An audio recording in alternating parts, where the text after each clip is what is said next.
dans un quartier résidentiel calme, niché en périphérie de Seattle, les rues bordées de pins s'étirent comme des veines tranquilles à travers une ville qui dort tôt. Les lampadaires projettent des halos jaunes sur les trottoirs déserts, et les bruits de la journée s'éteignent dans le bruissement discret des arbres. C'est dans ce cadre feutré, presque hors du temps, qu'Alex Stanton, figure bien connue du monde entrepreneurial local, venait de faire l'acquisition d'une demeure ancienne. Une bâtisse d'un autre siècle, délabrée par les ans, aux volets fatigués et aux toits légèrement affaissés. Mais pour Alex, cette maison représentait bien plus qu'un amas de pierres fatiguées, elle était un projet de cœur. Une manière de se rapprocher de ses racines, de bâtir quelque chose d'unique, à mi-chemin entre prestige architectural et héritage émotionnel. Les rénovations avançaient vite, portées par des équipes qu'il avait personnellement choisies. Le déménagement était prévu dans une semaine. Tout semblait sous contrôle. Chapitre 2, Tommy, l'enfant de l'ombre. À quelques pâtés de maison, un jeune garçon de 10 ans, Tommy, observait la vie avec des yeux plus vieux que son âge. Sa mère, Gloria, travaillait de nuit dans un restaurant ouvert 24h24. Depuis leur arrivée récente à Seattle, ils vivaient à l'étroit dans une chambre d'un motel miteux, près de la voie rapide. Leur existence se résumait à la survie. Les fins de mois étaient précaires, et Gloria faisait tout ce qu'elle pouvait pour protéger son fils d'une réalité qu'il comprenait trop bien. Le soir de l'incident, Tommy, trop habitué à l'ennui et à la solitude, avait quitté le motel après avoir laissé un mot à sa mère. Il aimait marcher au hasard, écouter le chant du vent dans les branches, s'imaginer dans un autre monde. Ce soir-là, ses pas le conduisirent devant l'étrange demeure en rénovation. Il s'assit sur le trottoir, une sucette oubliée en main, contemplant les lieux dans le silence de la nuit. Vers 22h15, le calme fut soudain rompu par le bruit feutré d'un moteur. Une berline gris foncé s'arrêta brusquement devant la maison. Elle n'avait pas de plaque d'immatriculation. Cela, Tommy le remarqua immédiatement. Il se redressa, intrigué. 3 hommes sortirent en silence, vêtus de noir de la tête aux pieds, visages dissimulés derrière des masques. Leur allure était rapide, coordonnée, inquiétante. Tommy se glissa derrière les buissons, le souffle court. Il comprit qu'il ne devait pas être vu. Les individus contournèrent la maison et entrèrent par la porte de derrière, qu'ils semblèrent déverrouiller sans difficulté. À l'intérieur, des lumières s'allumèrent brièvement, puis plus rien. Le garçon attendit, recroquevillé dans l'ombre, le cœur battant comme un tambour. Quelques minutes plus tard, les mêmes hommes ressortirent et s'engouffrèrent dans la voiture, qui repartit aussitôt dans la nuit. Chapitre 4, un cri dans la nuit. Une demi-heure plus tard, les phares d'un autre véhicule illuminèrent la rue. Cette fois, c'était Alex Stanton, accompagné de son architecte. Ils étaient venus inspecter la progression des travaux intérieurs. Le calme revenu avait quelque chose d'étrangement pesant.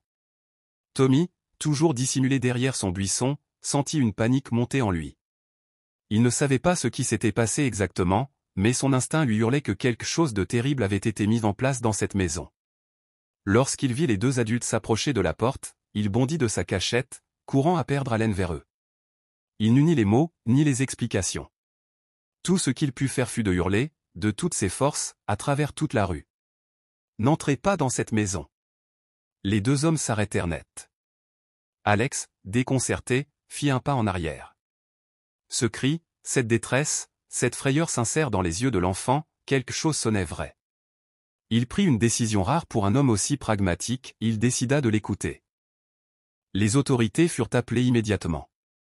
Moins d'1 heure plus tard, les équipes spécialisées en déminage pénétraient dans la maison, guidées par la suspicion née du cri d'un enfant. Le verdict tomba rapidement. Dans le sous-sol, les démineurs trouvèrent un engin explosif sophistiqué, connecté à une minuterie soigneusement réglée. La bombe était calibrée pour exploser exactement au moment où Alex devait se trouver dans la maison. Tout avait été pensé, l'alarme avait été désactivée, le système de sécurité contourné, le déclencheur synchronisé avec l'arrivée d'Alex. Si Tommy n'avait pas été là, personne n'aurait survécu pour raconter l'histoire. Chapitre 6, le masque tombe. L'enquête s'accéléra, portée par la gravité de l'attentat déjoué. Grâce à des caméras de surveillance sur l'autoroute voisine, les enquêteurs repérèrent une voiture correspondant à la description, bien qu'elle n'ait pas de plaque. La filature les mena jusqu'à un garage discret, loué sous un faux nom. À l'intérieur, ils découvrirent des éléments incriminants, plans, restes de composants d'explosifs, vêtements noirs, et surtout des échanges de messages imprimés entre les complices. Le nom du commanditaire ne tarda pas à apparaître, Marcus Alden, bras droit d'Alex Stanton depuis plus de 10 ans. Un homme en qui Alex avait toute confiance. Alden nourrissait depuis longtemps une ambition secrète, éliminer son associé pour prendre le contrôle intégral de la société, de ses brevets, et de sa fortune. Le procès fut rapide, les preuves accablantes. Les complices de Alden, identifiés comme des mercenaires qu'il avait engagés discrètement, furent également condamnés. L'affaire fit la une des journaux pendant plusieurs semaines. Mais derrière le tumulte médiatique, une vérité profonde émergeait, la vie d'un homme avait été sauvée par un enfant qu'on n'aurait jamais imaginé au centre d'un tel récit. Chapitre 8, une promesse de vie nouvelle. Alex Stanton, profondément marqué par l'incident, fit tout pour retrouver Tommy et sa mère. Il écouta leur histoire, s'émut de leur situation. Très vite, il leur acheta une belle maison dans le même quartier. Il s'assura que Tommy ait accès à une éducation digne, lui ouvrit des portes, l'aida à rêver plus grand. Il promit à Gloria qu'il ne manquerait plus jamais de rien. Tommy était devenu un symbole silencieux de courage et d'instinct. Il n'avait rien fait d'extraordinaire selon lui. Il avait juste suivi cette petite voix en lui qui disait qu'il fallait agir. On pense souvent que les héros portent des uniformes, ou accomplissent de grands exploits visibles.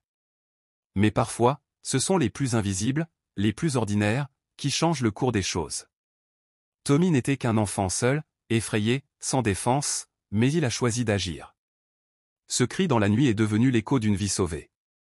Et ce soir-là, sans le savoir, un garçon a écrit une page d'histoire. Claquette, quelle leçon de courage, n'est-ce pas? Si cette histoire vous a ému, aimez cette vidéo, partagez-la, et surtout abonnez-vous à la chaîne pour ne pas manquer nos prochaines histoires vraies et poignantes.